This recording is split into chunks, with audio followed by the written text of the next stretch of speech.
Já que o senhor não colocou o Adriano na lista dos procurados, eu vou lhe fazer um pedido aqui, como brasileiro. Coloque o Queiroz na lista de proteção a testemunhas. O Queiroz pode ser morto a qualquer momento. Eu quero ouvir o que o Queiroz tem para dizer sobre a rachadinha que envolve a família Bolsonaro. Bolsonaro é presidente da República e as milícias estão crescendo sob o governo Bolsonaro. Coloque Queiroz na lista de proteção a testemunhas antes que matem Queiroz, como apagaram o arquivo de Adriano. Luta político-eleitoral é uma coisa da democracia. E uma Constituição para dar estabilidade e segurança para todos os brasileiros é outra coisa. Então eu também gostaria de ver uma fala mais direta do ministro. Vamos combinar aqui que isso vale para o futuro. Porque é assim que se dá segurança jurídica no país. Sem casuísmos de vai e vem. Sem casuísmos conjunturais. Quero retirar este candidato à eleição. Sou um juiz, vou lá, condeno para retirar o candidato à eleição. E depois, no caso do nosso Brasil, uma crítica que eu lhe faço abertamente, como faço em diversas falas minhas. Quando Vossa Excelência aceitou ser ministro do governo que ajudou a eleger com a decisão que tomou como juiz, Vossa Excelência manchou a sua biografia. Qualquer país do mundo, isto seria considerado inaceitável. Já falei com juristas de diferentes visões de mundo. Todos dizem, olha, não pode isso. Em hipótese alguma. No mínimo, o senhor deveria ter estado, se o senhor quisesse vir para a vida política, todo direito. Disputar uma eleição, óbvio, é democrático. Mas lhe desse uma quarentena. Própria até de uma questão assim até de bom senso do equilíbrio. Bom, mas cada um faz como quer. Fala, seus mal diagramados, boa tarde, Marco Bezzi. Hoje, dia 17 de julho, estamos aqui recebendo o deputado federal Henrique Fontana, pelo PT do Rio Grande do Sul. Ele que é médico, administrador de empresa, está no 6º mandato, né, Henrique? Isso, Helder. 6º mandato. Quero dar um abraço também no Marco, né, em todos os internautas que estão conosco, e dizer que é uma alegria e uma honra bem grande poder fazer esse bate-papo com vocês e brincar com vocês que estava um pouco acelerada a rotação aí do meu vídeo. Pegaram aí duas passagens boas aí que eu relembrei aqui, sempre é bom ver esses momentos de novo, mas eu estava aqui olhando o ritmo da minha voz, acho que ficou um pouquinho acelerado. Eu acho que eu não estava tão acelerado assim naquele dia.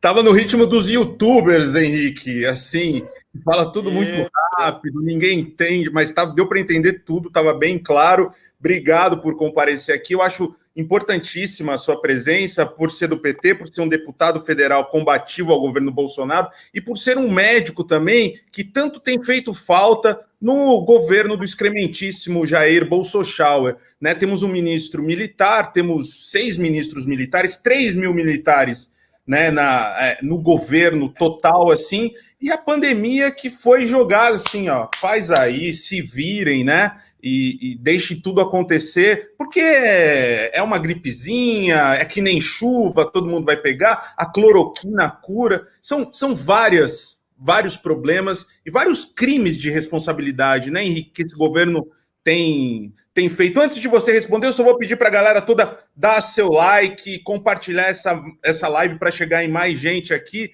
e dar um oi para minha gata, que ela está melhor. Muita gente perguntou, ela está carente aqui, está melhorando, está com uma infecção aqui no intestino, em todo lugar. Mas obrigado, Henrique, pela sua presença. Então, Marco, essa questão, né, primeiro, a postura do governo Bolsonaro em todas as áreas, né, tem sido uma postura de desmonte, retrocesso. Mas nesta questão da pandemia, se é que havia algum limite que ele ainda podia ultrapassar, ele ultrapassou todos os limites. O grau, assim, de irresponsabilidade, mas mais do que responsabilidade, Helder, o grau com que ele está tentando manipular a questão da pandemia para construir uma narrativa que interessa ao projeto de poder dele e lavando as mãos em relação ao verdadeiro genocídio que está em curso, porque milhares desses 76.688 brasileiros e brasileiras que já morreram deveriam ter sido salvos. Esta pandemia ela é dura, ela é de uma letalidade grande, de uma infecciosidade muito grande, mas as medidas corretas sendo adotadas, e diversos países estão aí para mostrar a comparação com o Brasil, que vai entrar seguramente na galeria dos piores, provavelmente o pior e mais irresponsável manejo da pandemia. Tomando as medidas corretas, seguramente mais da metade das pessoas que morreram poderiam ter sido salvas, né? E as medidas, a gente não quer se alongar para fazer um bate-papo assim de mais vai e vem, né? Mas, por exemplo, né, a negação do presidente, quando ele usou estas frases, é uma gripezinha, isso aí todo mundo vai ter que pegar, 60%, 70% vão ter que pegar. Para que vocês tenham uma ideia, a pesquisa aquela que o grupo de pesquisadores do Instituto da Universidade Federal de Pelotas está fazendo, ela aponta por aproximação que em torno de 3,5% do povo brasileiro teve contato com o vírus e se contaminou com o coronavírus. E nós já perdemos 76.688 vidas. Faça uma regra de 3 simples, e se a tese do Bolsonaro prosperasse, ainda bem que a maioria do povo brasileiro abandonou a tese dele e está ajudando a fazer o isolamento social, o uso de máscara, os cuidados, né, de distanciamento, higiene, etc. Ou seja, está batalhando para enfrentar a pandemia, está levando a sério a pandemia. Mas se tivesse ido na linha do Bolsonaro, que queria deixar 70% da população se contaminar para vir aquela imunidade de rebanho, que a gente chama na epidemiologia, né? Faça uma regra de 3. Se nós perdemos 76 mil vidas com 3% da população contaminada, numa simples regra de 3, se nós chegássemos a 60%, por exemplo, nós perderíamos 1.500.000 vidas no Brasil. Então, o desastre é muito grande, o prejuízo, né, econômico vai aumentar muito por conta do manejo errado da pandemia, porque ela está se estendendo, está se arrastando por mais tempo do que deveria, e o número de perdas de vida é algo absolutamente inaceitável. Ô Henrique, a gente iniciou a live aqui com um vídeo seu em que você fala que não é ético a participação do Moro no governo, o Moro que já até saiu, né, neste momento, que seria aceitável se ele tivesse feito uma quarentena, mas muito além da participação do Moro neste governo, tem outras participações que acabam tendo conflitos de interesse, né? Como, por exemplo, a do Paulo Guedes, um cara que tem interesses claros no mercado financeiro, e que tem as ligações dele com a BTG e é ministro da Economia ao mesmo tempo, né? Então, por mais que às vezes a pessoa queira ter boa vontade com o governo Bolsonaro, ele já nasceu errado, né? Não, ele nasceu todo errado, né? Porque ele nasceu fruto de um processo político que, infelizmente, todos nós brasileiros estamos pagando um preço enorme por ele, né? Que foi um processo político totalmente viciado, né? Quer dizer, diversas coisas acompanharam esse processo político. Eu não quero falar só do meu partido, só da esquerda, do campo popular, né? Mas houve, primeiro, um processo assim metódico de tentativa de misturar algo que é muito positivo em qualquer sociedade, que qualquer um de nós 13, dos milhares de internautas que estão aqui conosco, tem um enorme desejo de combater a corrupção sempre. Porque a corrupção revolta qualquer um. É o dinheiro que falta, né? Na saúde pública, na educação, enfim, em tantos lugares. O roubo do dinheiro público é algo que revolta qualquer um. Agora, o que aconteceu no processo político recente do país é que havia um governo de corte popular que tinha um projeto de nação que estava levando adiante, com erros e acertos, evidentemente, muito mais acertos do que erros, tanto que o Brasil vinha melhorando passo a passo, era um país cada vez mais respeitado, empregos crescendo, renda melhorando, uma série de coisas, né? Mas aí o Brasil descobriu o pré-sal. E o Brasil, com um governo de corte nacionalista, como era o nosso, disse claramente que os interesses, né, como diria o saudoso Leonel Brizola, diz, olha, este petróleo é nosso, nós vamos transformá-lo em educação pública para as futuras gerações de brasileiros e em saúde, só para mostrar um interesse geopolítico enorme do que estava acontecendo no Brasil, né? E, obviamente, setores da elite que queriam faturar, ganhar muito dinheiro com privatizações e outros movimentos econômicos tinham também interesse em derrubar aquele governo. E aí se instrumentalizou a pauta do combate à corrupção e se procurou fazer dela uma espécie de perseguição a um partido político, a uma frente política, que foi uma tentativa de criminalizar a esquerda como um todo, e aqueles que organizaram ali o golpe, né, que retirou a Dilma, surfaram nesta onda. Eles, na verdade, muitos não queriam que o Bolsonaro virasse presidente. O plano deles, quando organizaram toda a questão do golpe, era, olha, entra o Temer, depois sai o Temer e vai entrar alguém do PSDB, que na época, né, estava junto com o grupo que organizou o golpe. Terminou em Bolsonaro, terminou neste neofascismo que a gente está vivendo. Felizmente, é crescente o número de pessoas, Helder e Marco, que estão compreendendo que foram induzidas a erro. Houve muito uso metódico, vocês são do mundo da internet, eu tenho lido e estudado um tanto esta questão também, mas o uso, né, da pós-verdade, de todos esses mecanismos, de muita fake news sofisticada, disparada exatamente para quem é vulnerável, né, de receber, que é a fake news, junto com a inteligência artificial que constrói a pós-verdade. Então, a mistura de tudo isto deu no neofascismo à brasileira, que é dirigido por Bolsonaro. Os militares embarcaram nesse governo, eu acho que foi o Helder que colocou, tu, Marco, que colocaste, né, que já tem 3 mil militares. Hoje tem uma coluna muito boa do Reinaldo Azevedo, na Folha, não sei se vocês leram, quem não leu vale a pena. Ele diz, voltem para os quartéis, porque óbvio que qualquer um de nós, eu digo em qualquer lugar onde converso sobre política, sobre país, sobre projeto de nação, uma nação soberana precisa de forças armadas respeitadas.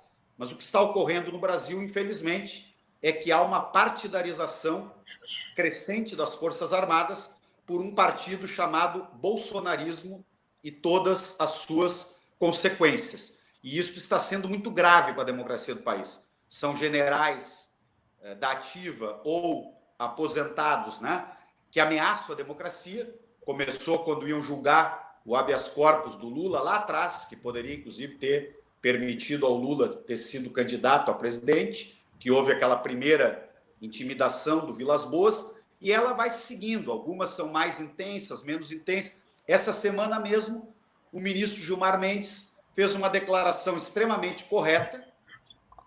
E como é que foi a reação desses generais? Eles procuraram fazer um cala-boca contra o ministro Gilmar Mendes. Então, este é o teor, né, da equação política atual. Por isso que eu também sou sempre generoso, talvez nós vamos falar um pouco mais sobre isso. É muito importante o Brasil constituir uma aliança ampla para recuperar a democracia brasileira. E esta aliança ampla, ela tem que ter como patamar mínimo, programa mínimo, o impeachment, o afastamento de Bolsonaro, seguido de uma nova eleição. As outras coisas vamos debater depois na eleição. Eu, por exemplo, sou contra a privatização da Petrobras, a venda da Petrobras. Agora, se o Fernando Henrique é a favor da venda da Petrobras, mas está disposto a somar forças para afastar o Bolsonaro, não para domesticar o Bolsonaro. Primeiro, porque é uma ingenuidade querer domesticar o Bolsonaro. Essa teoria já foi usada, é que nem a cloroquina. Usa e não muda nada, só piora, né? Então, tem que ter este acordo mínimo, que é afastar o Bolsonaro, porque crime de responsabilidade ele já cometeu diversos, e garantir que, na sequência, haja uma nova eleição. Aliás, eu sou autor da PEC, que está tramitando no Congresso Nacional, eu e o deputado Paulo Teixeira. PEC esta, uma proposta de emenda constitucional protocolada em março do ano passado, porque nós, por óbvio, sentimos o quão é importante uma mudança constitucional como essa para reestabilizar a democracia brasileira, que diz o seguinte: sempre que houver o afastamento de um presidente, de um governador ou de um prefeito, de forma definitiva, pode ser por impeachment, por renúncia, por morte, sempre haverá uma nova eleição 90 dias depois. O vice só assume aqueles 90 dias enquanto se prepara a nova eleição. Eu tenho uns recadinhos aqui, Helder, para a gente dar aqui no começo. Primeiro, a nossa amiga Flávia Restituti aqui, eu salvei aqui o superchat. Sem eu, obrigado, Flávia. Vai fazer o nosso fim de semana muito melhor. Ela, a querida Flávia, que é veterinária ali do Caribe, ela tem um compromisso agora e não vou poder acompanhar a live, mas como sei que vocês sempre mandam bem, já deixo aqui meu alô. Um grande abraço direto do Caribe. Flávia, muito obrigado. Eu falei esses dias, Helder e Henrique, do meu porteiro que estava com o celular quebrado. Esse celular que ele tinha para estudar EAD, é um cara que está batalhando para estudar, para ser uma pessoa melhor. E a gente conseguiu uma vaquinha aqui e eu só queria dar uma satisfação para todo mundo. Eu já postei no Instagram, já postei aqui na nossa comunidade, que a gente conseguiu comprar um celular novo para ele vai poder estudar à distância. Tem gente querendo mandar tablet também. Eu vou conversar e tem tudo ali, ó, auditado aqui. Tem a notinha do que foi o valor, sobrou R$44 que eu vou depositar na conta daí do Cafro, do Frei Davi, que ajuda os adolescentes negros a irem para as faculdades. Só queria passar esse recado e queria mostrar, falando em cloroquina, o vídeo que viralizou ontem, né? Desde ontem de manhã, eu acho que todo mundo já deve ter assistido, não sei se o deputado assistiu, do Bolsonaro falando sobre a cloroquina, que é um assunto que a gente pode também debater aqui, né? Está aqui o nosso excrementício. Ainda tem estado, eu pedi para levantar, que está proibindo a tal da cloroquina. A hidroxicloroquina está proibindo. Se não tem alternativa, por que proibir? Não tem comprovação científica que seja eficaz. Mas também não tem comprovação científica que não tem comprovação eficaz. Nem que não tem, nem que tem. Ainda tem estado. Não dá, né? Não dá para aguentar, né, Marco? Não dá. Né? O pior de tudo é que acaba sendo até meio engraçado de forma errada, né? Não, e saber que o nosso país está sendo dirigido assim, né? Porque aí escapa um dia numa live dele, como ele faz essas lives, a gente percebe, mas, por exemplo, ele, né? Ele está assim, ele está atuando desde o início da pandemia, porque o Brasil teve uma vantagem comparativa que perdeu, né? Porque o Brasil ficou sabendo em torno de 50 dias antes que a pandemia chegaria ao país e, portanto, aquele período em que ela já estava, né, com um quadro muito mais evoluído em países da Europa, na própria China, que foi onde iniciou, teria sido um período de ouro para o Brasil ter, por exemplo, garantido a compra de 40, 50 milhões de testes para adotar um dos mecanismos mais eficazes para conter a pandemia, né? Tanto superá-la mais rápido, como superá-la com muito menos perdas, né? E o Brasil perdeu, por exemplo, este período, né? Não comprou os testes. Até hoje o Brasil tem testes extremamente em número muito deficiente, né? Agora, o Bolsonaro, desde o início, ele tinha esta visão, ele se inspirou, né, em leituras deste mundo hermético, né, do campo fanático deles, porque dentro aí desta rede deles de internet, né, que o gabinete do ódio alimenta metodicamente, isso não é só no Brasil, isso é um fenômeno global, mas ali, por exemplo, tem as teorias conspiratórias, é a Terceira Guerra Mundial, é a China que quer fazer não sei o quê, tudo aquilo que leva as pessoas para o lado errado. Nós tivemos um deputado federal, que foi ministro do Bolsonaro, que é médico, que é o deputado Osmar Terra, que é gaúcho, né? Chegou a dizer que o Brasil não teria mais do que 2, 3 mil mortes pela pandemia. Então, ele, quando dizia aquilo, o Bolsonaro, Marco, tu vai lembrar daquela frase, porque foi feito aquele vídeo também que viralizou, porque juntaram todas as frases dele, e um dia ele foi pego assim naquela... Pego, ele se deixa pegar, porque é uma coisa meio do... Isso faz parte do marketing dele, né? Do tiozão que diz, que faz, que acontece, né? Só que não está mais dando certo isso. Ele hoje é minoria na sociedade, né? Tem gente que fala, mas tem 30% que apoia ele. Muito bem. ainda tem, mas o apoio dele está caindo e ele é minoria. Mas eu digo que a frase que eu ia dizer é o seguinte, foi aquela, olha, isso aí é assim mesmo, tu falou, lembrou? É como a chuva aí, 70% vai pegar. Isso aí todo mundo vai pegar, não adianta querer fazer nada, porque isso aí é assim mesmo.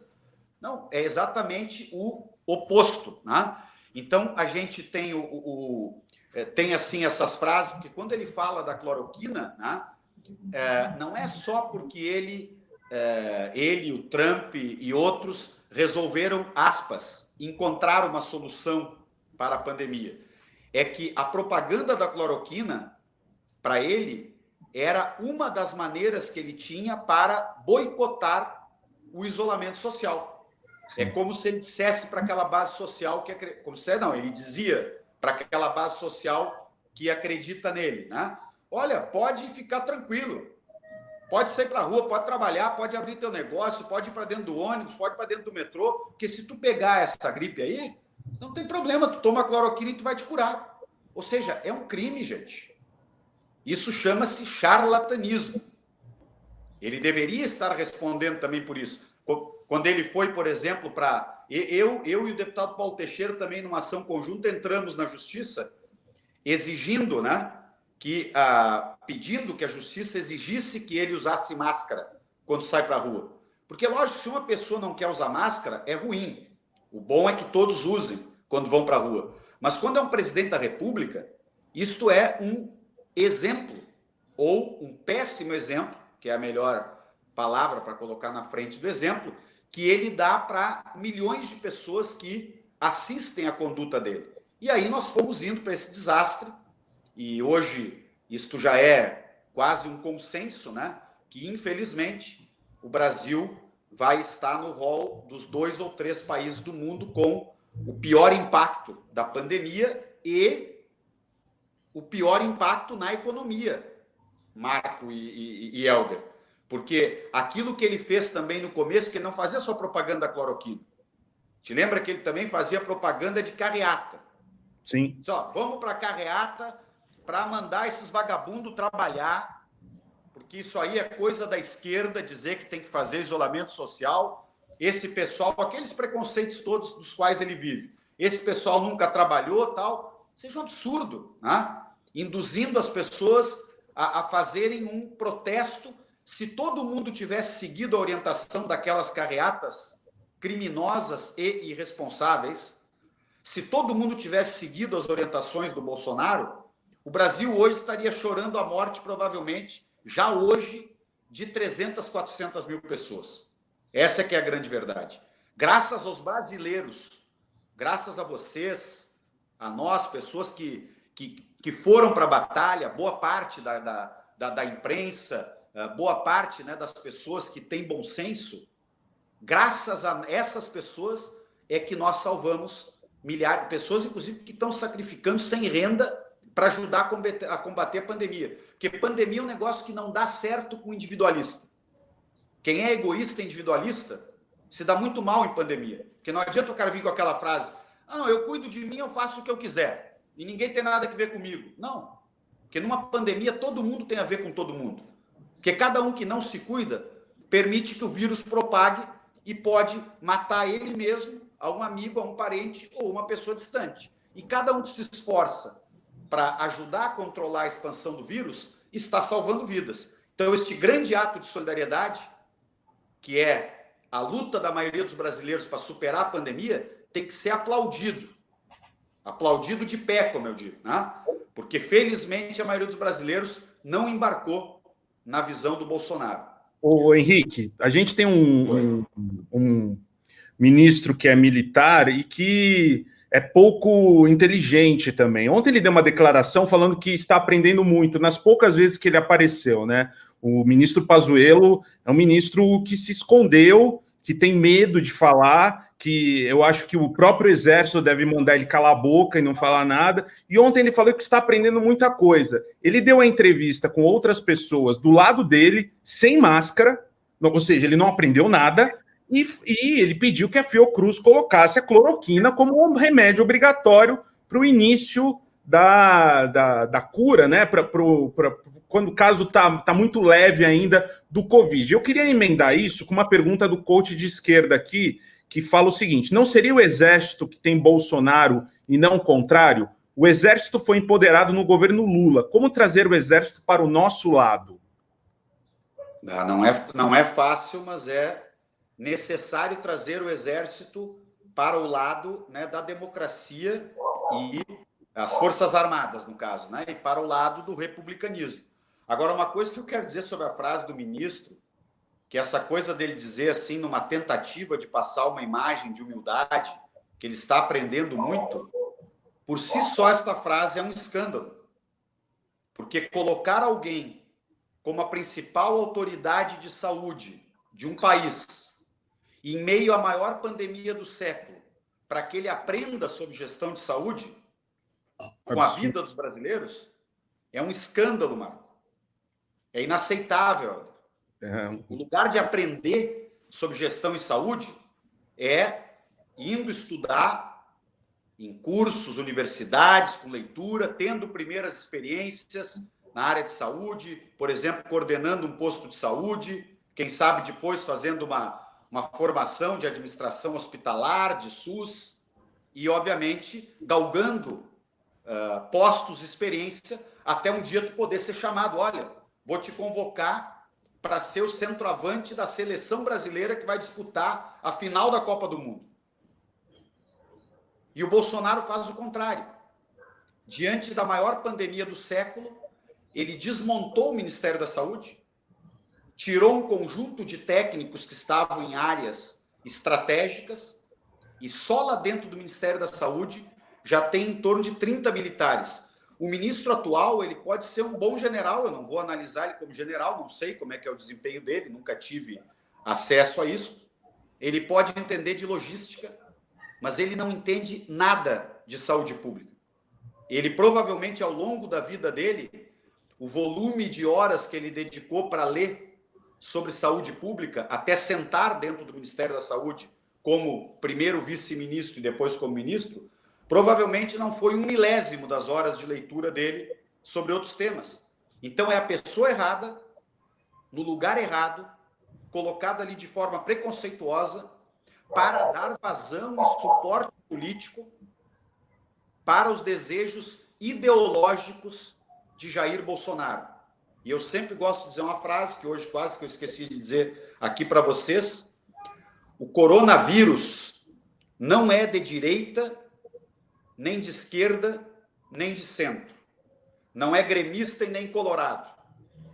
Não é Flamengo, não é Fluminense, é um vírus. É uma doença que tem que ser tratada à luz da ciência.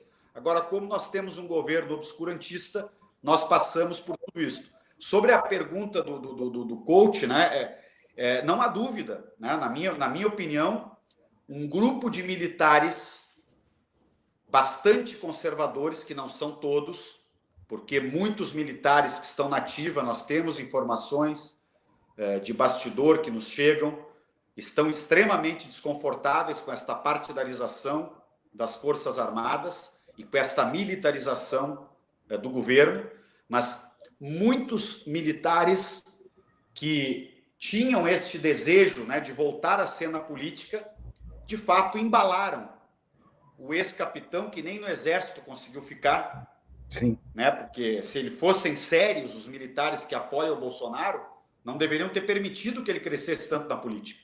Porque ele não mostrou competência. Essa semana o próprio Mourão, né, acabou cometendo um sincericídio ali, falando que o Bolsonaro ainda estava num patamar que não desenvolveu o intelecto dentro do Exército, apenas a parte física, né? E pelas flexões que ele faz, talvez nem a parte física.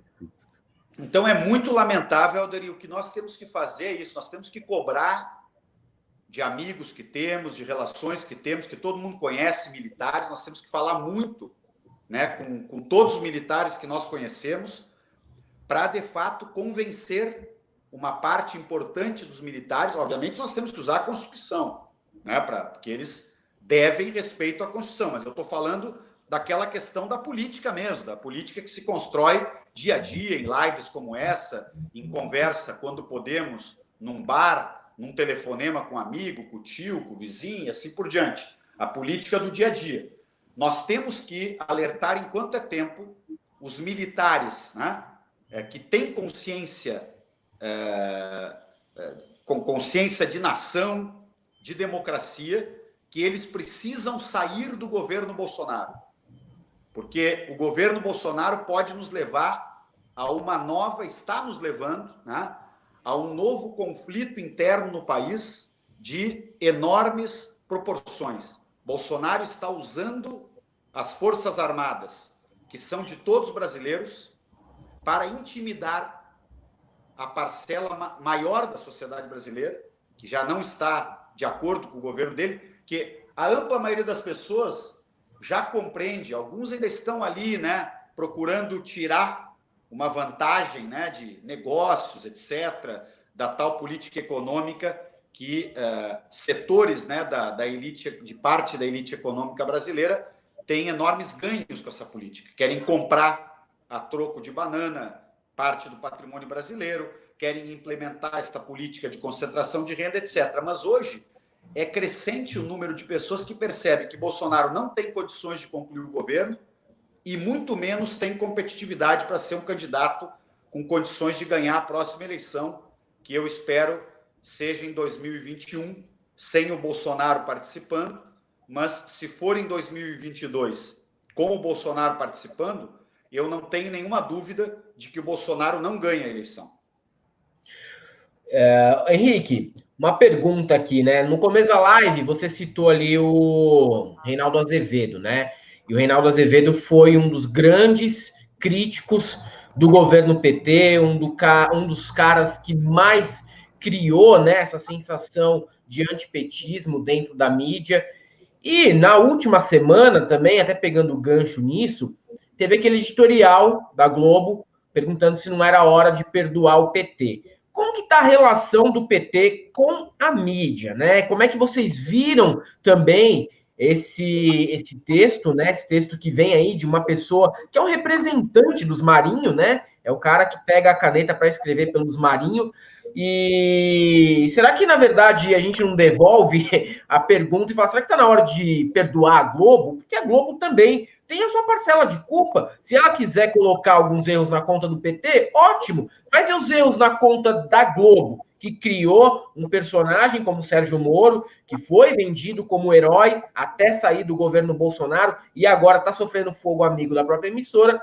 E aí, eu queria saber de você, que é uma pessoa que está ali no PT desde o início, né? Já com tanto histórico dentro do partido, como é que isso foi recebido e como é que vocês respondem a esse texto? Então, é uma bela pergunta, Helder, para a gente conversar. Essa eu vou talvez usar aqui uns minutinhos a mais, mas vocês podem me interromper. Às vezes eu fico falando um pouco demais.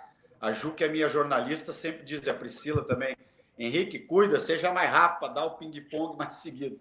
Mas a gente teve o senador Eduardo Suplicy já aqui. A gente já teve o senador Eduardo Suplicy aqui. A gente está... Está mais longo. Aliás, grande Suplicy, a sua, né, como diz outro, a sua obsessão, né, pela renda mínima, que agora ganhou maioria social, felizmente. Mas então, Marcos, dizendo para vocês, vou começar pelo fim, sabe?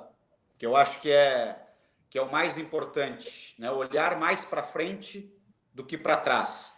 Lógico que eu tenho mágoas profundas do meu ponto de vista, né, das injustiças pelas quais foi submetido o nosso partido, que obviamente não é perfeito, e tiveram pessoas que cometeram erros e que são do nosso partido, como tiveram pessoas que cometem erro que não são de partido nenhum, de outros partidos. Então, aquela verdadeira perseguição implacável, né, ao PT enquanto partido, à esquerda também, numa certa medida, né, e ao Lula, que foi um grande presidente, um dos presidentes que vai estar sempre na galeria da história do nosso país como um dos melhores presidentes que o país já teve, independente que alguns não gostam dele, e eu gosto dele, tive a honra de ter sido líder do governo dele, mas a perseguição implacável que ele sofreu de um conjunto de forças políticas, onde a Globo estava, e o Sérgio Moro foi uma espécie de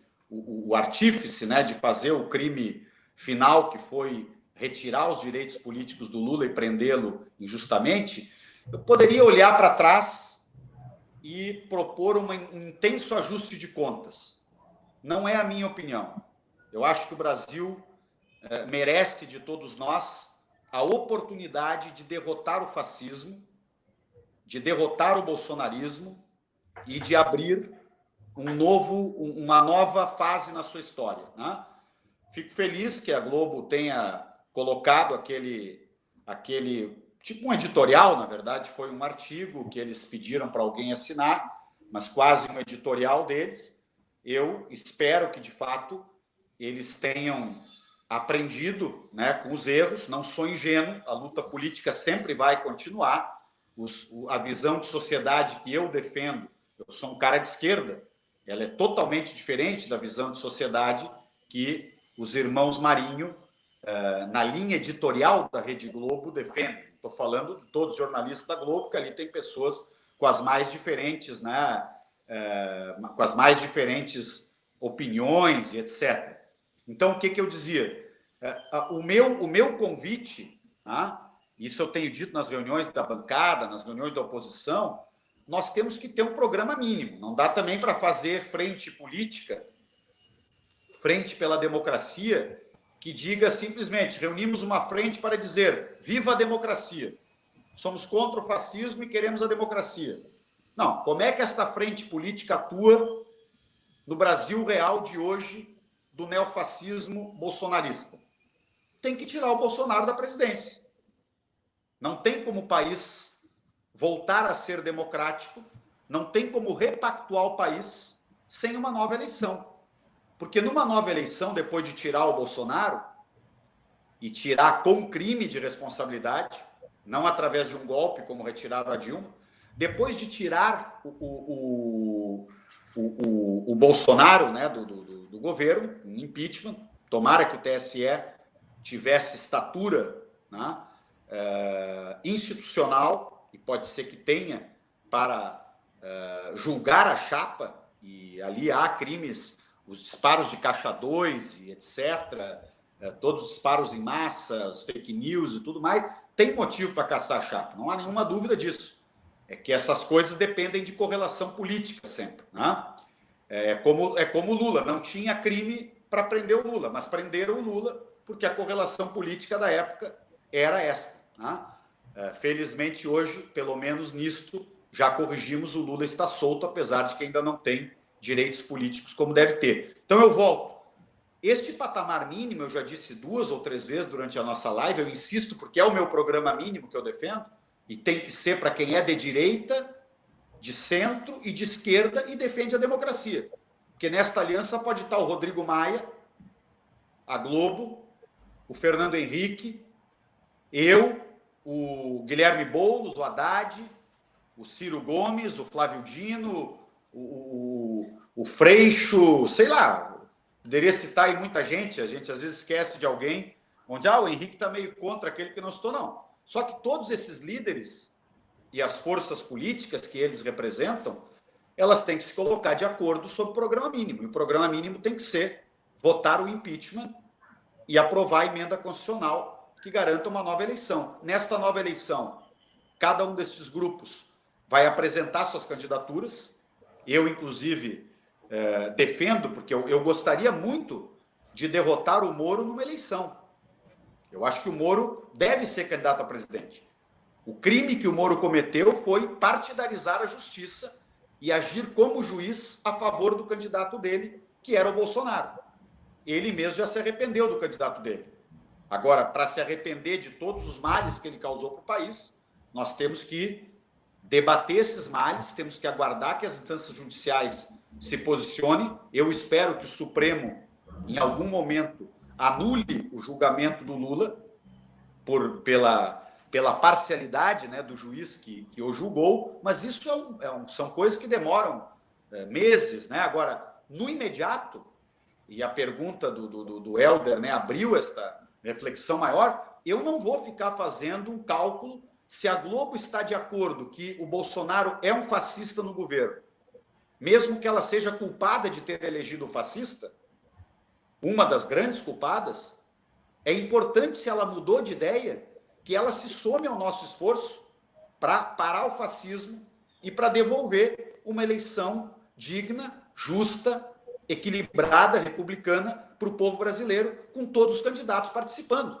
O próprio Mourão pode participar, se quiser, da eleição, o militar pode se candidatar, o general, qualquer um desses generais que gosta muito de... Mas desde que vá para reserva, né? Porque também hoje em dia a gente tem muito militar, policial civil, que quer se lançar na política, mas não vai para reserva, né?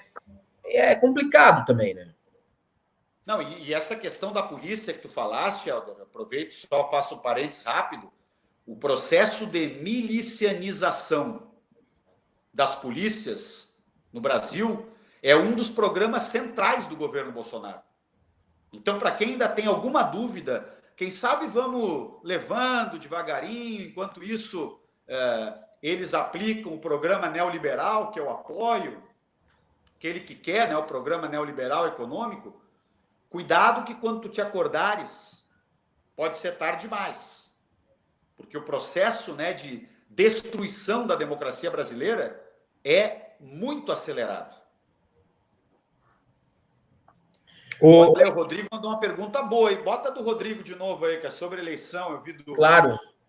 Aqui, ó. Depois a gente lê a da Lívia, que também é mais técnica, mas é muito boa. Mas manda do Rodrigo, depois a gente pega a Lívia aqui. Eu sou a favor, aliás, o Freixo, ele sabe, eu converso com ele. Ele é um grande amigo, né? Os dois, o Boulos e o Freixo. Tivemos o Freixo são aqui meus também. amigos. Vocês estiveram com ele há poucos dias, ele me falou, até outro dia eu comentei que eu ia estar com vocês, ele me disse, o meu candidato a prefeito do Rio de Janeiro é o Freixo. Eu acho que o Freixo tem todas as condições de soldar uma aliança, né, com todos os nossos partidos de oposição. Ele é o nome mais forte, por isso merece ser o candidato. Em São Paulo, eu também acho que o PT pode fazer um movimento, por exemplo, de indicar o vice do Boulos. O nosso candidato, ele tem...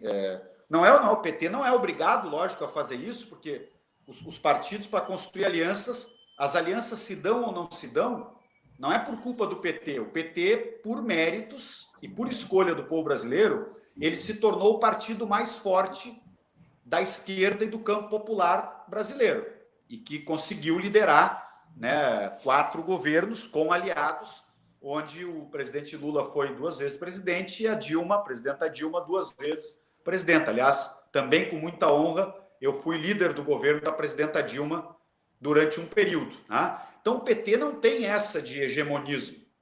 Mas nós temos que sentar à mesa. Eu, por exemplo, quando converso, outro grande amigo que eu tenho, que era do PT, hoje está no PSB, o Molon, nós conversamos com frequência. E nós temos dito o seguinte, viu, Helder, Marco e os nossos internautas? Nós temos que pegar as 10 cidades principais do país e fazer um mapa. E unir a oposição. O Molon teve aqui, né, também com a gente. Mas, ô Henrique, não seria a hora da esquerda brasileira, desculpa te interromper, mas é que também tem a ver. Seria a hora da esquerda brasileira pensar em algo parecido com a geringonça lá de Portugal? Porque foi algo muito bem sucedido e eu acho que a gente não pode mais ficar com vaidade esperando o momento certo para fazer isso. O momento certo para fazer isso foi 2018, já está atrasado. Viu, Helder? Foi. É isso aí. É 100% isso. O que menos interessa para o futuro das pessoas que nos apoiam, né, vou chamar o campo democrático popular, vamos chamar assim, o campo que vai da centro-esquerda para a esquerda, que as pessoas querem uma solução para o país. Elas querem respirar democracia, direitos, conquistar a vida melhor, empregos. Vai ser um desastre a crise econômica. Ela seria, infelizmente, muito dura por causa da pandemia, vai ser muito mais dura porque um país dirigido por Bolsonaro e Paulo Guedes, gente, como é que vai sair dessa crise? Bom, então, voltando para a esquerda, tem que se espelhar, sim, na política da Frente Ampla, por exemplo, do Uruguai, ou a geringonça, que nós temos que respeitar vamos chamar assim, como é que a gente chama? A história de vida dos partidos, a personalidade dos partidos, o que seja, mas os partidos não podem estar acima das causas que eles defendem. Então, nós temos que ter um mecanismo. Eu, quando fui relator da reforma política, apontava para temas que deem também um substrato legal para que, por exemplo, um PCdoB, um PSOL, um PT, um PSB, um PDT, possam andar juntos numa frente, mantendo as identidades dos seus partidos. Não precisa anular a identidade dos partidos, não precisa ser um partido novo para substituir esses partidos. Assim como, às vezes, também pode haver fusões partidárias. O fato é que tem que haver convergência, porque só o que falta é nós ir para uma eleição daqui a... Estamos em pleno período pré-eleitoral, nós chegar na eleição de 15 de novembro e pegar as 10 maiores cidades do Brasil e o bolsonarismo ganhar em 9. Henrique, até a pergunta aqui da Fabiana Iglesias, da nossa amiga roquista lá de Glasgow, na Escócia, a gente, por incrível que pareça, teremos uma eleição aí, a prefeitura no Brasil e vereadores também. Gostaria de saber do Henrique se ele acha que veremos uma mudança de área já nas municipais este ano, ou se ainda sofreremos o rebote, a segunda onda do bolsonarismo. Eu estou otimista, um otimismo responsável, né, porque por mais que uma rede de fake news, com todos esses mecanismos sofisticados, né, de inteligência artificial, do uso da internet, que, aliás, nós temos que votar uma lei sobre a questão das fake news, isso é um outro papo, né? Mas por mais que isso aí tenha força, a vida real também tem força. As pessoas podem ter um grupo que está ali preso e fanatizado naquela bolha, mas aquele, por exemplo, trabalhador, mesmo aquele cara, né, de classe média, média alta, que votou no Bolsonaro muito embalado no ódio, né? Porque o voto no Bolsonaro, uma parte dele, foi muito mais um voto contra o PT e a esquerda, baseado no ódio, alimentado no ódio, do que um voto a favor de alguma coisa. Como hoje não adianta mais ser contra o PT e contra a esquerda, porque a direita está governando o país, então hoje, por exemplo, quando tu vai falar do problema da economia, do desemprego, da perda de renda, das pessoas que estão morrendo, não adianta ir para frente da rede social e gravar um vídeo furioso contra os comunistas. Não resolve o problema das pessoas. Então, é ideologia pela ideologia que não resolve. Então, eu acredito, aliás, nós em Porto Alegre também, quero aproveitar para citar, que é a minha terra natal, né? E é onde eu sou filiado, onde eu fui vereador e onde eu construí a minha caminhada política, onde atuei como médico comunitário. Nós, em Porto Alegre, costuramos uma bela aliança com a Manuela, de candidata a prefeita, o Rosseto, que é nosso ex-ministro, ex-vice-governador do PT, é o vice da Manuela, e nós estamos batalhando para ampliar esta aliança. Gostaríamos de ter também o apoio do PSOL. O PSOL parece que, por hora, definiu, né, que vai com uma candidatura própria, da Fernanda Melchiona, que eu também respeito muito, é uma figura muito qualificada, preparada, uma mulher combativa, de esquerda, né? Eu avalio, disse isso para ela, o que eu digo aqui eu disse para ela.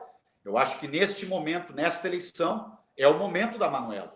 A Manuela acumulou muito, foi nossa candidata a vice-presidente da República, se preparou ao longo desses anos, está naquele momento assim de enorme maturidade para ser prefeita de Porto Alegre. Aliás, eu fiquei muito feliz quando a Manuela deu a notícia para nós de que ela topava. Todos nós queríamos, conversamos com ela, convidamos ela para ser candidata. Quando ela deu a notícia que topou a candidatura, nós todos ficamos muito felizes. Então, eu estava dizendo isso. Bom, tem dificuldades? Tem, mas a pergunta que o Helder colocou e diversos internautas, eu respondo com firmeza.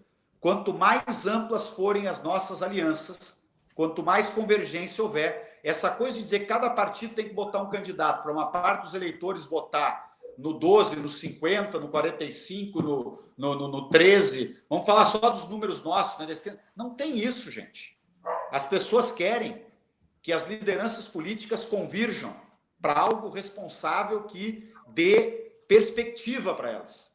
Elas precisam de resultado real da nossa militância política, né? Elas não querem ser governadas em Porto Alegre, continuar sendo governadas pelo Marquesan, que é um apoiador do Bolsonaro de primeira hora. Né? Porque o Marquesan também, eleição passada, ele ganhou a eleição muito na linha da antipolítica, que eu vou fazer tudo, aquela coisa, né, de contestar a política criminalizar a política como um todo e tal, né? Bom, e aí o governo foi mal. Eu entro hoje no mercado público de Porto Alegre, viu, Marco? Não sei se vocês conhecem Porto Alegre, Helder, se já visitaram o mercado público. O cara quer privatizar o mercado, gente. O mercado público é o coração da cidade, é a história, a cultura da cidade. Aquilo ali é uma coisa fantástica. Qualquer um que... Eu, quando vou em qualquer cidade do Brasil ou do mundo, um dos primeiros passeios que eu faço é ir caminhar no mercado público. Eu também. adoro. Uma melhor gestão, né? É sempre levando na política do sucateamento, né? Lógico, mas nós, por exemplo, quando fomos governo lá, Helder, o mercado estava abandonado quando o Olívio Dutra ganhou a eleição.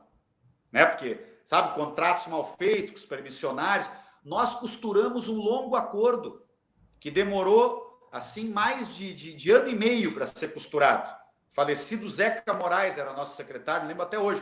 Aí melhoramos os aluguéis, ajustamos com os permissionários, não tiramos ninguém que tinha história ali, conseguimos acumular dinheiro, iniciamos a recuperação do mercado. Aí veio o Tarso como prefeito, que foi nosso segundo prefeito, e quando o Raul foi prefeito, que foi o terceiro da nossa série em Porto Alegre, reinauguramos o mercado público de Porto Alegre. Totalmente remodelado, modernizado, né? Com os mesmos permissionários, com a mesma história. Ou seja, mas nós temos vontade de administrar as coisas públicas.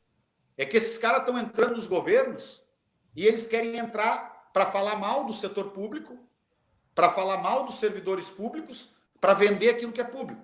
Pô, mas então não tem lógica, né? Porque quem quer se dedicar à gestão pública tem que ter amor pela gestão pública. Tem que fazer acontecer gestão de qualidade no setor público. Porque a gestão pode ser ruim ou boa no setor privado e no setor público.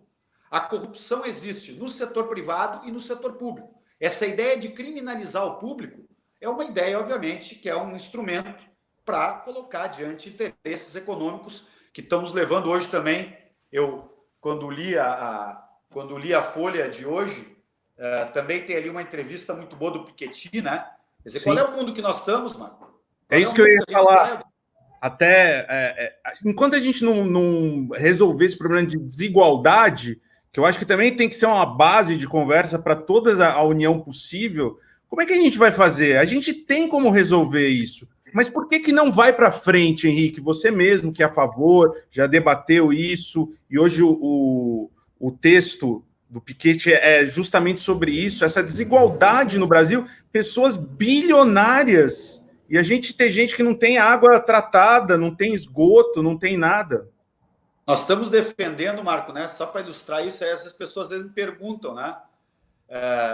Mas Fontana, o PT e a esquerda não estiveram no governo durante 13 anos, por que não votaram esses impostos? Porque nós não tínhamos correlação de força para votar.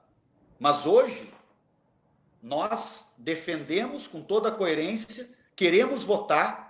E se o governo topar, né, votar isto, nós queremos votar um imposto sobre grandes fortunas, a volta do imposto sobre lucros e dividendos, porque só 2 países no mundo não cobram imposto de renda sobre lucros e dividendos. Um deles é o Brasil.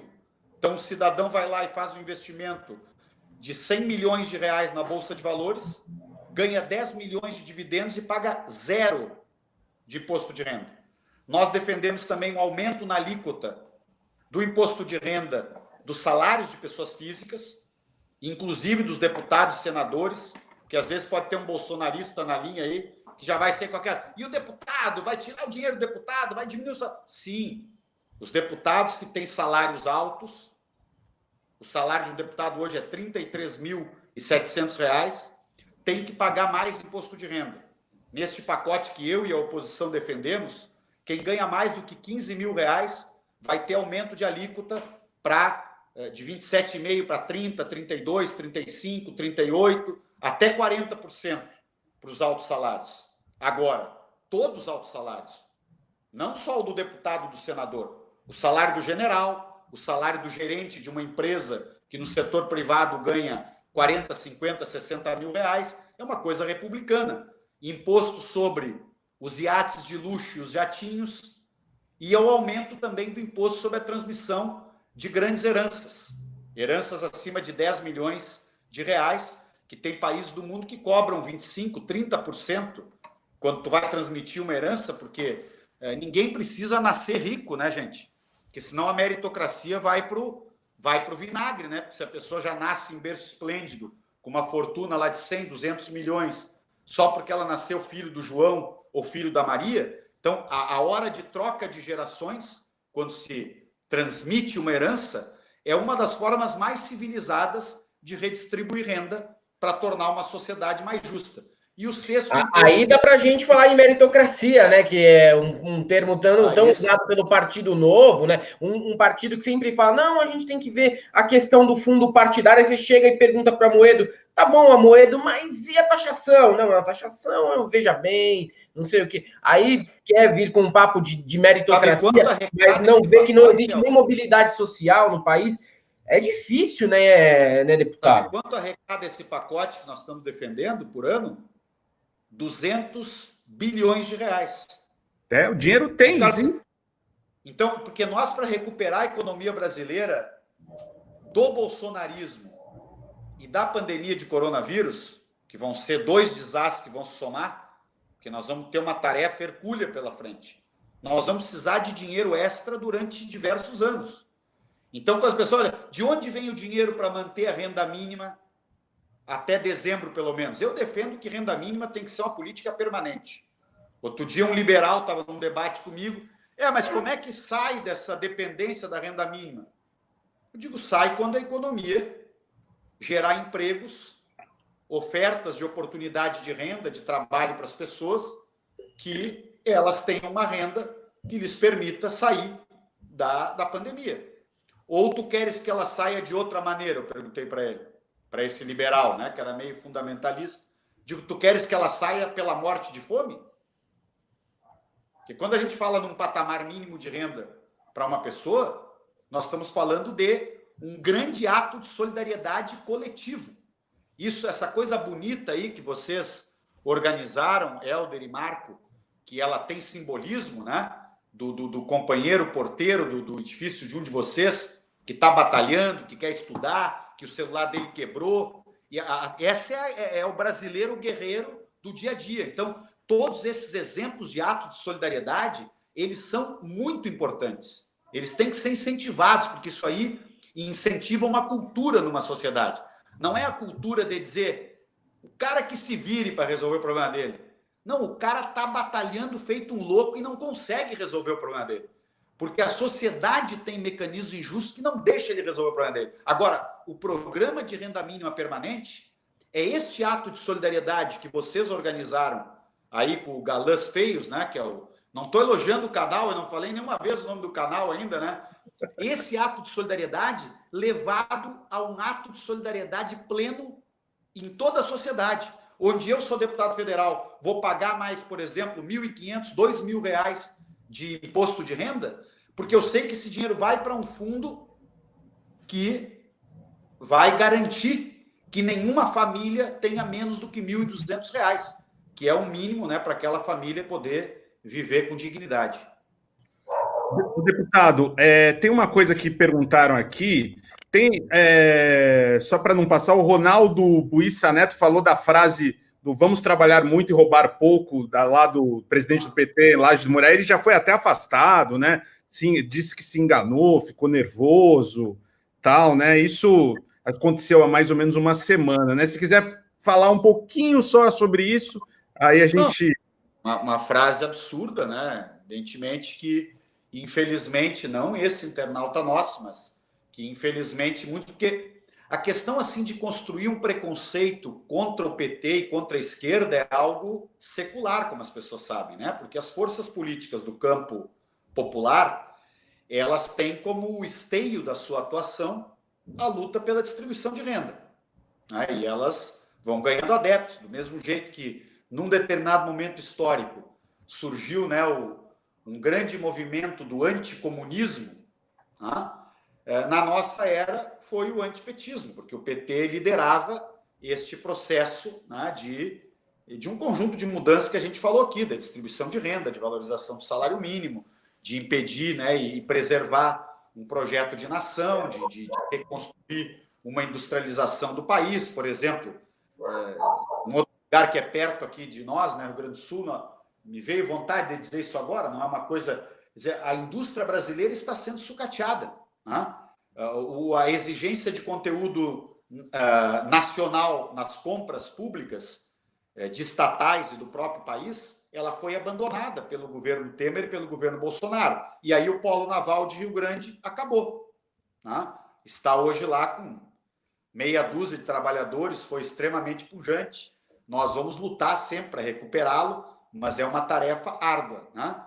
Então, dizendo, infelizmente, pessoas, né, da direita, da extrema-direita, vão usar esta frase infeliz lá deste nosso, eu nem conheço ele, né, deste filiado que falou isto, e vão usar contra nós. Mas eu sempre digo isso, o PT tem uma história de vida e líderes políticos, né, como Lula, como Dilma, como Haddad, como Olívio Dutra, como Tarso Genro, os nossos governadores, né, de hoje, o Wellington no Piauí, o Camilo Santana, né, no Ceará, não estou citando aqui o Rui lá na Bahia, pessoas que têm uma vida ilibada, como eu digo. Eu até quando eu falo do Lula, que é o mais atacado, né, eu costumo dizer para as pessoas assim, quando é alguém que tem ouvidos para trocar uma ideia, a pessoa não tem, não adianta a gente...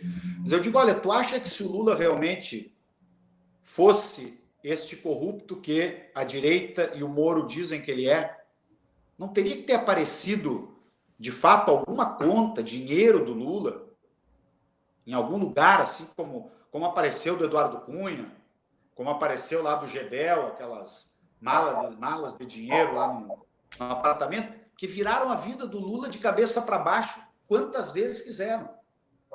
E aí condenaram ele pela posse, aspas, chamaram lá, inventaram um nome, era posse, me escapou agora, tipo como se fosse uma posse que não tinha papéis, mas que era posse. Né? Quer dizer, o cara disse, olha, esse apartamento é teu. Não, mas não é meu, não. Não, é teu, é teu. Não, mas vem cá, o cara é laranja, é teu. Não, está em nome Está em nome era a OS, né, que era a dona do apartamento lá no Guarujá, ou a Odebrecht, não me lembro. Está em nome da empreiteira. Não, mas não importa, já era teu, porque tu foi lá visitar. Ou seja, uma narrativa, né? A narrativa eu já ensaiei comprar 3 imóveis e desistir de última hora. Minha sorte é que eu não sou político, porque senão, essa hora também estava aparecendo no meu nome. Ô Henrique, deixa eu só fazer uma pergunta que eu prometi aqui para uma seguidora nossa, que você, como médico, pode responder aí, da sua visão, que é o seguinte, a Lívia Cunha. Ela pergunta o seguinte: o que vocês acham do silêncio dos conselhos regionais e federal de medicina e do conselho de farmácia com a propaganda do Jair Bolsonaro com a cloroquina? Esse silêncio é um absurdo. Eles estão intimidados por um país que vive uma era de fascismo. Esse é esse silêncio. Alguns, né, alguns também por como eu digo, pelo oportunismo, né, de serem amigos do rei, né, porque o dono do poder, ele sempre atrai os amigos do rei, né? Isso vale quando a gente elege um presidente de esquerda ou quando elege um fascista como o Bolsonaro. Então, estes conselhos, né, eles estão literalmente intimidados. Né? Quer dizer, basta ver, a gente vive num país em que o ministro do Supremo expressa uma opinião como Gilmar Mendes expressou anteontem, e o ministro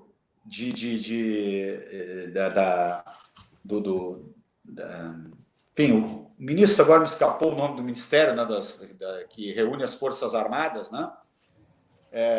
Ele diz o que disse, né, e assina o que assinou, então é absurdo realmente o silêncio deles. Aliás, mais absurdo, eu quero aproveitar a pergunta dela para dizer o seguinte: imagine você sempre se eu fosse ministro da Saúde, num governo do nosso campo político, a primeira coisa que eu teria feito quando surgiram as primeiras notícias sobre a pandemia, lá na China, lá na Europa, eu teria constituído um conselho de notáveis com o que há de melhor na ciência brasileira, em todas as áreas, epidemiologia, infectologia, farmacologia, todas que têm interface, né, com o mundo da pandemia, organizaria câmaras setoriais para que os servidores de carreira do Ministério, de cada uma das áreas, mantivessem uma espécie de gabinete de crise, com reunião permanente destes cientistas que estão, por óbvio, lendo uma barbaridade, estudando, acompanhando tudo o que acontece no mundo inteiro, a última pesquisa sobre uma vacina, tal e tal, e diariamente eu emitiria comunicados ao país procurando orientar, porque quando uma doença grave chega, aí eu falo da minha profissão, Helder, que é a medicina, né, Marco? Quando uma doença grave chega, e ela pode ser uma doença individual também, o paciente está com câncer, por exemplo, um câncer difícil de tratar, mais do que nunca, é preciso ter alguém que dê esteio de informações seguras para nós. Porque se alguém diz para um paciente que está com câncer, olha, se tu pegar um avião amanhã, for lá para o Japão e encontrar este cara aqui, ele tem lá um tratamento que ele usa raio, não sei o que tal, e esse cara vai te curar. Muitos pacientes ficam vulneráveis a acreditar nessas coisas. Então, mais do que nunca, quando o quadro é grave, nós temos que ter a opinião técnica. Por exemplo, o escândalo é tão grande, só isso seria um crime de responsabilidade suficiente para tirar o mandato do Bolsonaro. Porque se há algum debate sobre a cloroquina, e ele existiu, os setores pesquisaram, etc., aí mesmo é que isso tem que ser orientado por uma decisão da Câmara Técnica do Ministério, que tem que dizer para quem está lá na ponta, um médico intensivista, que em último caso ele até pode, num ajuste com o paciente, ele não pode usar, o que diz a ética médica? Nós não podemos usar aquilo que está contraindicado. Já há pesquisa, por exemplo, que o remédio X, numa situação Y, pode levar o paciente à morte. Não pode usar isso aí. Né? Em alguns momentos, tu vive situações borderline. Mas nestes momentos de borderline é que exatamente o crime é muito maior esse que o Bolsonaro está fazendo. Né? Porque o uso da cloroquina em massa, ela está aumentando o número de mortes. Não é que ela é um placebo. Se ela fosse um placebo, por exemplo, eu tive um acidente muito grave, né, que um filho meu enfrentou, e aí a gente recebe visitas de muitos amigos e pessoas também um pouco mais distantes, e cada um quer te ajudar com uma solução. Eu costumava dividir as alternativas. Olha, aquilo que mal não faz pode ser adotado, sem problema. Se tem essa sugestão, faz isso, faz aquilo. Agora, tu tens que ter este limite que desse. Então, a pergunta dela foi muito boa, porque realmente é muito constrangedor o silêncio do Conselho Federal de Medicina e do Conselho Federal de Farmácia. Henrique, o que eu sempre falo aqui desde o começo, a gente não tem um gabinete de crise, mas tem um gabinete do ódio, né? Esse é o governo Bolsonaro, né? Uma tem coisa... Gabinete de crise. Gabinete do ódio para gerar crises. Para gerar crises, é verdade. Helder, não sei se tem mais alguma pergunta para o deputado. Estamos já com 1h10 de live. É aquele papo, Henrique, que a gente quer depois, se pudesse, terminaria num bar aí, tomando umas, conversando, tudo mais, Em breve a gente vai se encontrar pessoalmente. Eu também não conhecia vocês mais de perto, né? Foi um grande prazer, Marco e Helder, participar desse bate-papo. A gente fica à disposição para outras vezes. Gostei muito, né? Seria bom interagir mais assim com as pessoas. Eu li aqui algumas coisas, quero agradecer algumas palavras aí de carinho que a gente recebeu, faz muito bem para a alma. É um ambiente muito árido, né? Lutar na política e ser deputado federal, posso assegurar para vocês, não é mole, eu não me queixo porque eu gosto, eu escolhi, faço isso por vocação, mas às vezes não é mole, né? Tá por ali.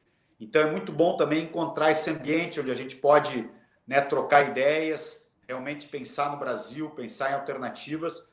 E, com certeza, quando terminar a pandemia, vamos nos encontrar pessoalmente em algum lugar, para a gente tomar umas, como o Marco falou aí.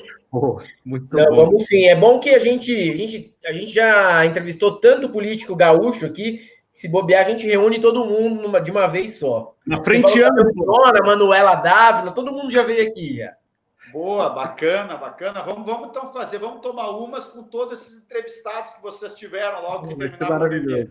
Vai ser ótimo, Henrique. Muito obrigado pela sua presença, pelo seu discurso, pela sua ética, por tudo que você passou aqui. Para a gente foi muito bacana, a gente ficou muito contente e as portas estão abertas aqui. Quando você quiser vir falar alguma coisa, se tiver algum recado para dar, sabe que é só dar um toque aí.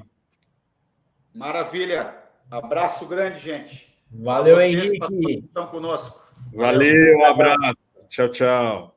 Queria agradecer a Fabiana Iglesias, nossa amiga, que ela fez a ponte para entrevistar o Henrique, né? Ela que ajudou a gente a chegar até ele. Obrigado, Fabiana, obrigado mesmo aí, mais uma vez. Ela sempre aqui sendo uma boia de salvação, né, cara? Ela sempre dando uma mão para nós aqui. Obrigado mesmo, gente.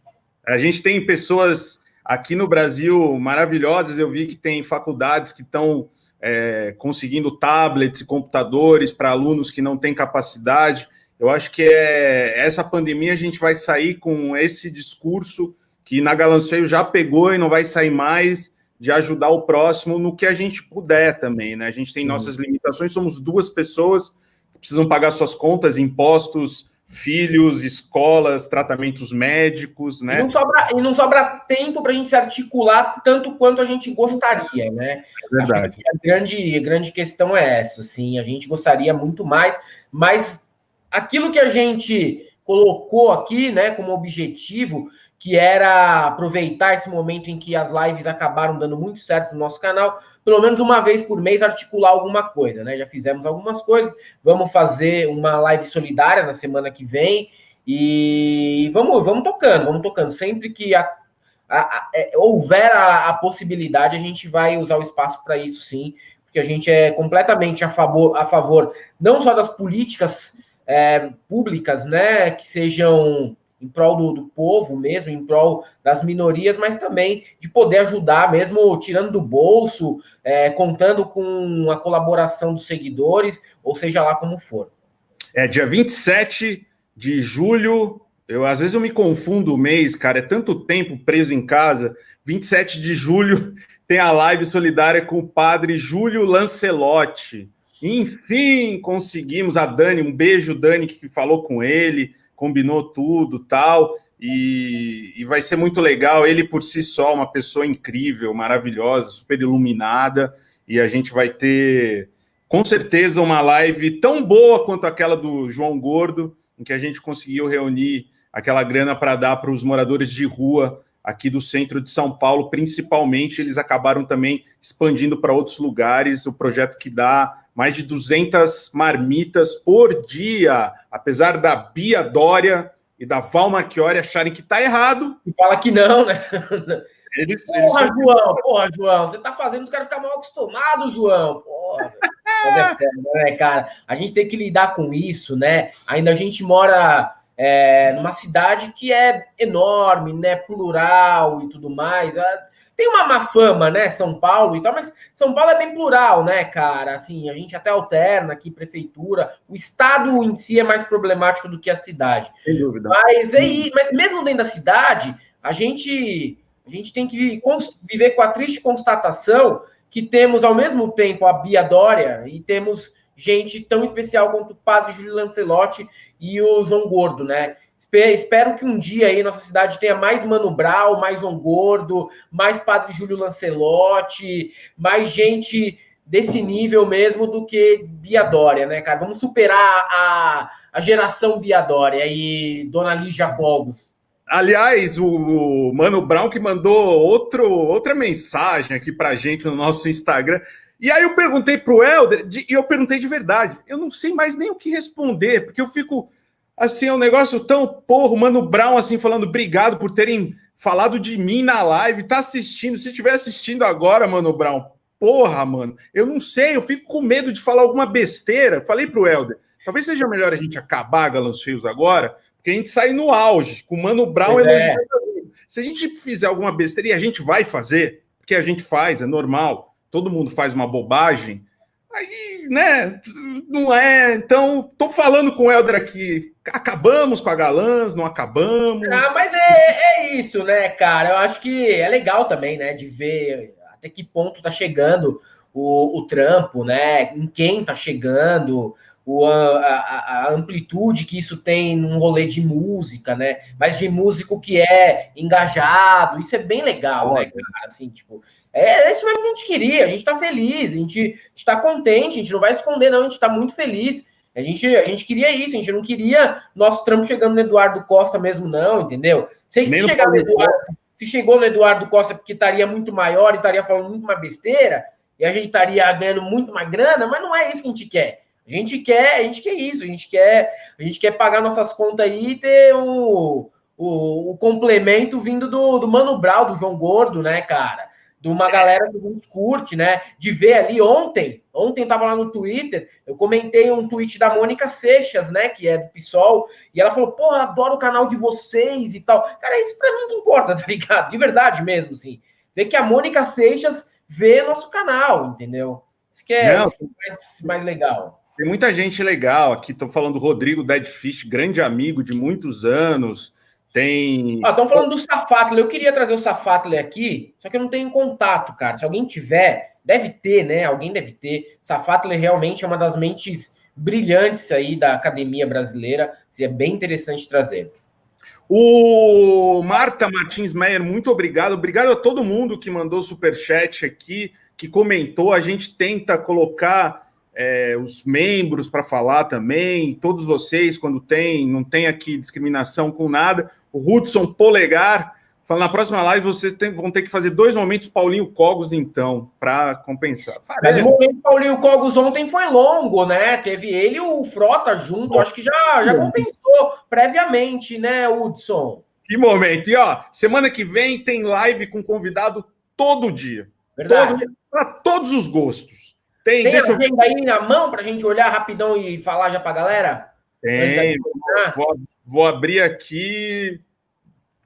Eu tinha que estar aberto aqui. Já vou abrir.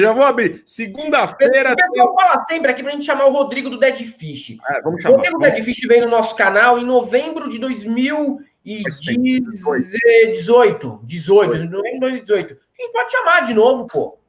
Pode chamar de novo em breve aí. Do 18 ou 19, vamos chamar. Não, 2019 foi agora. Foi novembro de 2018. É verdade, 2018. Então, as nossas lives, semana que vem, temos Luiz Lobianco, na segunda-feira, o Paulo Galo, dos Motoboys Antifascistas, na terça-feira, eles vão fazer outra paralisação, se não me engano, no dia... Preciso ver, 25... Ele vai falar aqui, quando vai ter outro. Minha amiga Camila Appel, que é roteirista do documentário Em Nome de Deus, do João de Deus, que conversou, que deu o furo com as meninas que foram assediadas, estupradas pelo João de Deus ali no Conversa com Bial. Temos a Luciana Paz, a atriz maravilhosa, comediante do grupo da companhia Iato, que é muito legal, vai estar aqui na quinta-feira. Sexta-feira, nosso mano, nosso brother Gastão. Porra, vamos falar de música, mano. Só de música. Vamos dar uma desopilada aí, né, mano? Vamos colocar clipe do Nocturnal, vamos colocar clipe dos Pracinhas, vamos colocar a banda do mano lá do Brasil Paralerdos, pro Gastão e fazendo as críticas, né? Enquanto eu acho que a gente tem que fazer. Sim, o Gastão tem que entender que a gente é tranqueira também, a gente gosta de uma tranqueira. Vamos separar ali uns 10 clipes, assim, pra gente ir colocando durante a live, pra ele dar um espetáculo dele. Mas clipe, não é clipe bom, Gastão, clipe ruim, entendeu? Coisa ruim. Britânia pra baixo. Manu Gavassi fazendo cosplay de Hermes e Renato, entendeu? Essas coisas mesmo. Bom, galera, muito obrigado. Helder, ainda vou te ver daqui 1 hora. A gente tem uma reunião aí com um negócio que pode pintar que vai ser legal. A reunião é bom, é que a gente vai ter que se ver de novo, mas a reunião é bom. A reunião é bom. E hoje ainda tem, eu ia falar videoclipe, hoje ainda tem vídeo sobre Paulo Guedes e o Brasil no exterior que o Helder gravou. E amanhã tem o nosso, sempre, toda semana, o vídeo que vocês têm mais gostado, os piores vídeos da semana. que é sempre muito bom, né? Minha gata tá aqui. A gente faz aquela seleção, né? Aquela curadoria com o que pior, com o que tem de pior produzido pelo brasileiro, famoso ou não, porque a gente é democrático, dá espaço para os anônimos aparecerem também, né? Te dá espaço para que eles venham e mostrem sua alucinação no nosso canal, por que não? Porque é um espaço aberto. Eu também acho. Muito obrigado a todos aí, porque infelizmente vou ter que ver o Helder de novo. Mas hoje tem uma compensação que eu vou ver meu filho, que eu não vi essa semana ainda. Não, aliás, eu vi no começo da semana. Vou ver meu filho, então tá tudo bom, eu aguento o Helder. O Thiago tá falando que o Safato ele tava no Eduardo Moreira, mano. Então já é. O contato, já peço aqui. Beleza, galera? Muito obrigado a todos aí, muito obrigado a todos que colaboraram com a vaquinha aqui, que deu o celular. Recebi muito e-mail, gente querendo mandar tablet. A gente vai ver um jeito de organizar, porque somos nós dois. A Dani agora voltou, está ajudando a gente também, a minha namorada, para organizar essas agendas todas, porque senão a gente não dá conta. O Helder ainda tem 2 crianças, tem a mulher dele e tem o trabalho dele também de manhã. Então o Helder tá assim, ó. Mas vamos tocando, cara. A gente tem que aproveitar, né, mano? Tem que aproveitar que ainda é jovem, né, mano? Porque sim, é verdade. É mais difícil, né? Imagina, velho. Eu não sou, eu tô sempre doente. Fui levantar hoje, aí eu travei as costas. De novo, sabe? E aí quando eu travei as costas, mas é porque, mano, depois eu descobri que o sofá, ele tava quebrando no meio. Sofá de 10 anos já. Igual o tem preto aí na sala, usamos demais, velho. Eu vou trocar o meu, cara. Tô vendo. Não, o meu quebrou. O meu fez assim, no meio. Aí eu percebi que eu tava ficando todo torto, com escoliose, era isso. Eu também tô nesse naipe, e ele tem uns pregos. Todo mundo aqui na minha casa já se furou. Eu furei o meu pé, a Dani furou o cotovelo, o meu filho furou a perna. Eu acho que tá na hora de trocar antes que alguém morra. Porque a gente é tipo, mano, usa os móveis e as coisas até, tipo, matar alguém, né? É 10 anos para trocar qualquer coisa.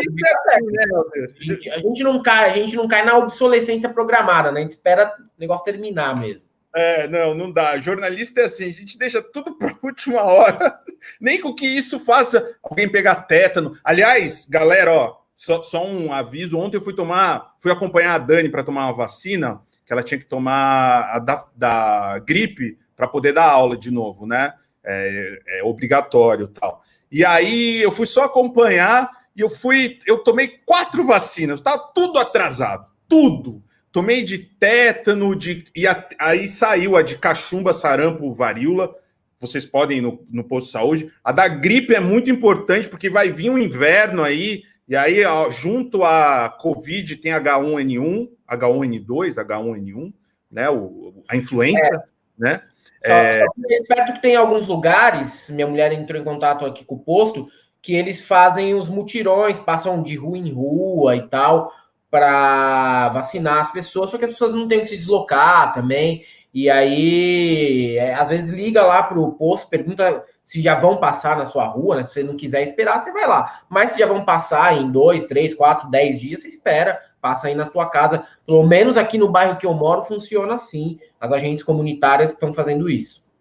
Eu tomei 3 no braço e uma na nádega, porque ela falou, mano, essa dói. A Dani não tava conseguindo levantar o braço do tétano, cara. Ela falou, toma aí na bunda que é muito mais tranquilo. E tá aqui, tá dolorido, mas tudo bem, né? Tudo bem, assim, várias dores, o corpo inteiro doendo. Quando não sou eu, é minha gata, aí que dá para não ter uma infecção. Eu também tenho um cachorro todo podrão aqui, cara. É a vida, né, mano? A vida de quarentena, velho. Mas tá bom. Pelo menos a gente tá com o pulmão intacto. Tá ótimo, tá maravilhoso. Gente, muito obrigado. Agora vamos terminar mesmo. Mano, e hora de novo. Se você não for ver os nossos vídeos aí, tem no fim de semana, hein? Talvez uma live domingo, se acontecer alguma coisa. Quem não viu, dá uma olhada aí no vídeo da Ivanka Trump aí, que é bom também, cara. Sai um pouco aí do clichêzão, às vezes, dos assuntos do dia. Tapa na cara da sociedade. Se você não ver nada disso, a gente só tem uma coisa para te dizer. Não.